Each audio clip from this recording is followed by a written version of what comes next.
Hi everyone. Money, the buzzing word for 24 hours and 365 days. Everyone would like to be rich. Some people follow some shortcuts like expecting money in the name of dowry. In this video, I'm going to discuss a short story, Money, written by Money-Muppala Ranganayakamma, the famous writer from Andhra Pradesh. The original title of the story is Dabu in Telugu language. It was first published in Andhra Jyoti Weekly. This story addresses the social evil of dowry and how greed for dowry includes the human element in marital relationships. The story begins with the attitude of the educated son-in-law towards asking dowry. He thinks that there is no wrong in asking for a large dowry when there are people who are ready to give it. He's saying that it's no surprising that one can demand as much as he wants when people are ready to give it. In this story, the father-in-law has agreed to give the son-in-law a substantial dowry. He is mentioned as dowry donor in the story, and as he was so rich, so parting with 1 crore was not a big deal for him. But what surprises the author is here, just like the boy, the girl is also educated. The educated boy has agreed to live with her only if he is given the demanded dowry. The surprising thing is here, the well-educated man is asking for dowry and the well-educated woman has agreed to give dowry. The author here is trying to bring out the truth that education has no value apart from the mere weight of books. As we move on to the story, we find that the father-in-law offers him 1 crore as dowry. The son-in-law still not satisfied because he is confused whether to take the share of property or dowry. Even his elders and the intelligent ones, they are all supporting him and advising him to take dowry because that will be the safe option for this boy. Finally, he is agreeing with the deal of 1 crore and 10 rupees and the money as the coins in gunny bags. He also asked for the keys of the shed where the money will be kept. He wanted to count them immediately as he wanted to make sure that the full amount was there. Immediately after the wedding, the son-in-law is rushing to the shed and started counting the money. From that moment, he alone lived in the world of coins and the real world disappeared from his sight. Sunrises, moonrises, full moons, new moons, seasons, years, and all of nature vanished before him in the lust of coins. The wheel of time moved on, and he was not aware of it.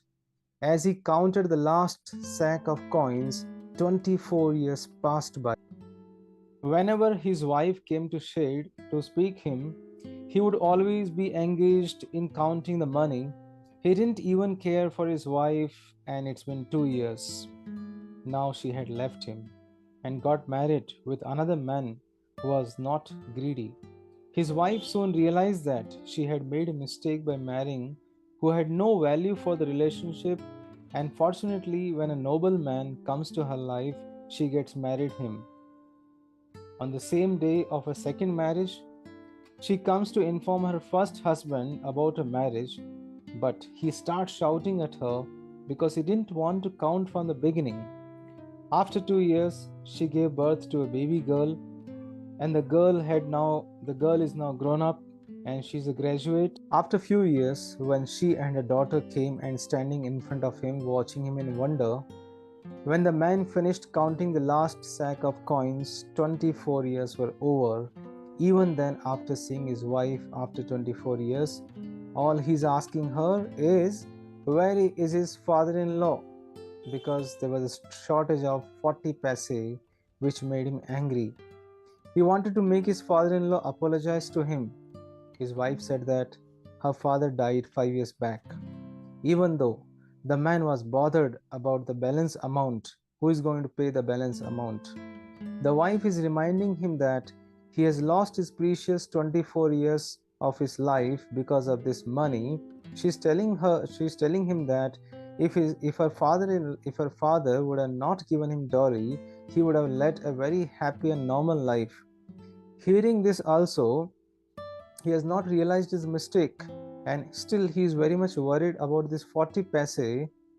His father-in-law had promised him that he will pay double if there is any mistake, which makes it 80 paise.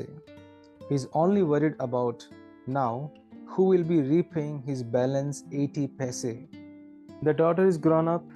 Mother and daughter, both of them, they discuss the connection between property and dowry.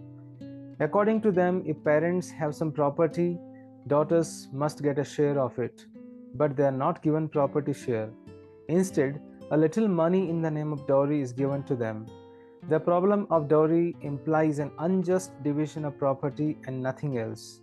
If they divide the property equally between sons and daughters, the dowry issue does not come up.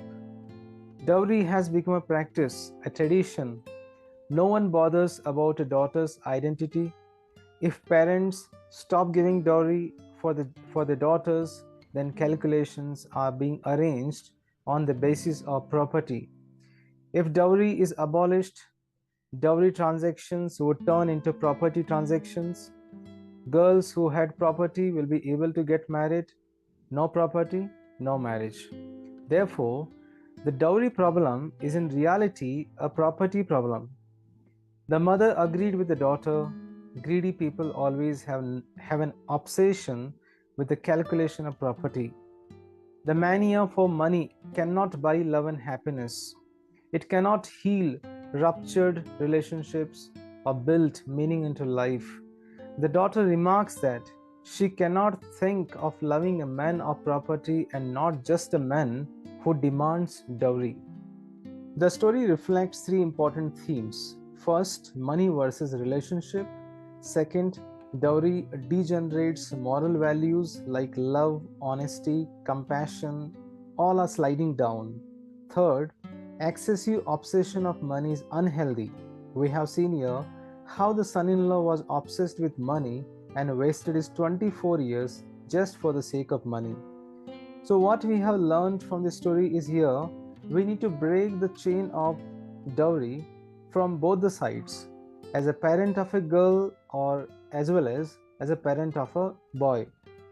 Then only the society can be freed from this social evil. Thank you so much for watching this video. I hope this video would definitely change the mindset of many people towards this social evil dowry. And for this we have to break the chains of this dowry.